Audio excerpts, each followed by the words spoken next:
Halo Mas Arif, Selamat siang, Mas. selamat siang. Iya, Mas. Iya. Mas Apa, Mas? Arif ini kan kalau saya lihat kan sudah punya pengalaman banyak lah ya di dunia politik dan perhelatan pilpres ini Iya. di politik kancah nasional. Iya, Mas. Kenapa, Mas? Eh, Tolong dong Mas, kita rakyat-rakyat biasa ini diberikan tips gitu loh. Tips apa? Untuk ini Mas, untuk memilih Pilih presiden, calon presiden yang memang bisa bekerja untuk kebaikan rakyat. Jadi kita nggak ini Mas, kita nggak kita nggak seperti ambil kucing dalam karung gitu loh Mas. Oh, jadi maksudnya presidennya nanti itu kalau terpilih bisa memberikan kesejahteraan bagi rakyat. Iya itu loh Mas. Begini, Mas. Satu, ya. Jangan tertipu dengan tokoh-tokoh yang kelihatannya merakyat. Satu, tuh, Mas. Kedua, memilih tokoh yang rekam jejaknya jelas.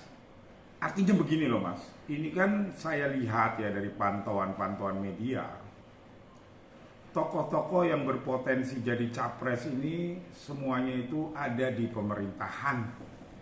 Ada yang jadi gubernur, ada yang jadi ketua DPR RI, ya kan? Ada yang jadi wakil ketua DPR, ya.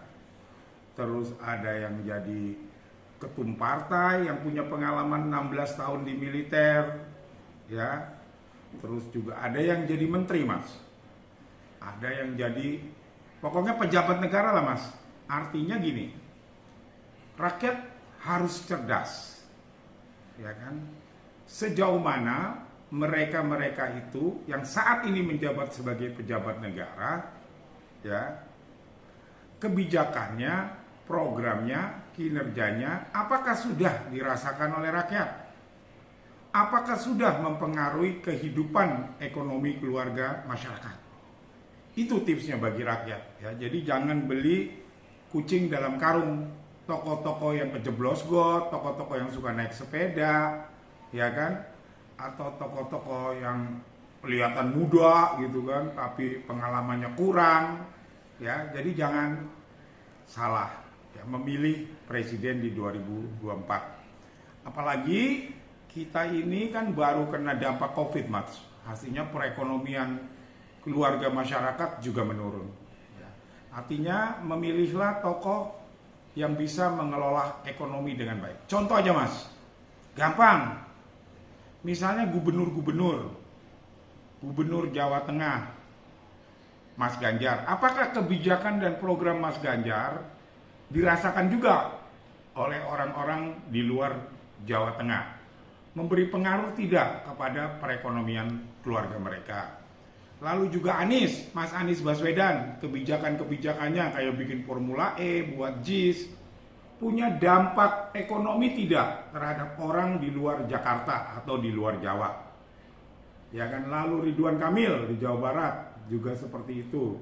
Lalu Pak Prabowo sebagai Menteri Pertahanan, apakah kebijakan-kebijakannya dia selama jadi menteri mempengaruhi kehidupan ekonomi sosial masyarakat?